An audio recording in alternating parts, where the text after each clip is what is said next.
Is outside London Stadium, West Ham Fan TV. JP, that was a much improved performance, and a few days. It's shocking, really, isn't it? What can happen in a couple of days? That's the renaissance we joked about on the other day, wasn't it?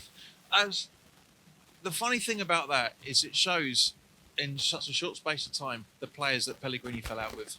I don't want to be critical about that because it was brilliant to see us win 4-0. Great to see Noble's brace, even though technically it's not a brace because the first goal was nowhere near going on target.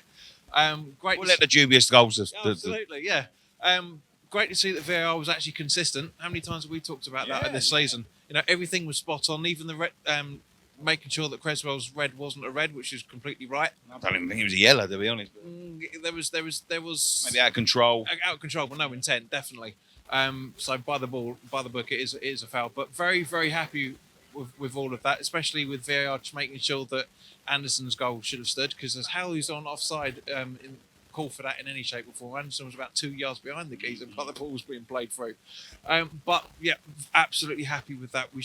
It's just interesting that we'll make one change from the Leicester game and we're actually smashing them. Bournemouth were terrible, don't get me wrong, but that's the West Ham we've been waiting a long time to see.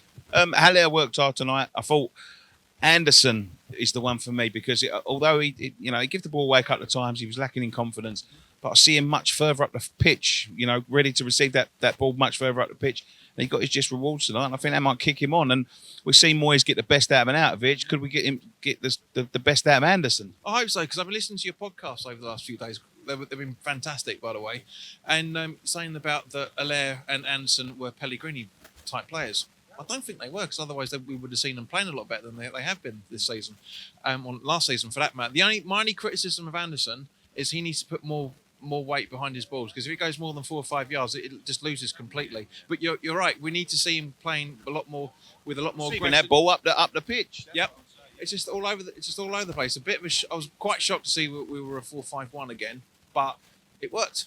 There's no other way of putting it. It absolutely works, and hopefully we'll be able to kick on and take that confidence over on Sunday. You convinced with Moyes? Yes and no.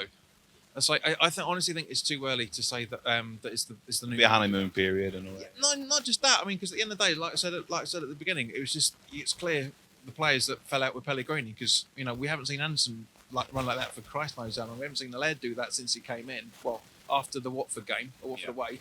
But yeah, it'd be good to. I'm really hoping we put out a decent side on Sunday. Take the cup seriously, because the only way to win over the fans, us lot included, is gonna have a decent FA Cup run. That's all we care about, really. Well, he's got to play a good side, hasn't he? I think that's where Pellegrini went. He started going south as that loss to Oxford. I don't want that to happen again. Agreed, 100%. And it's with Pellegrini, it was just like he ran out of ideas. Second season syndrome, you could argue, but I'm happy, very happy with this tonight, mate. 100%. Brilliant. Thank you, JP. Cheers, mate. Thank you. See you, son. And you, mate.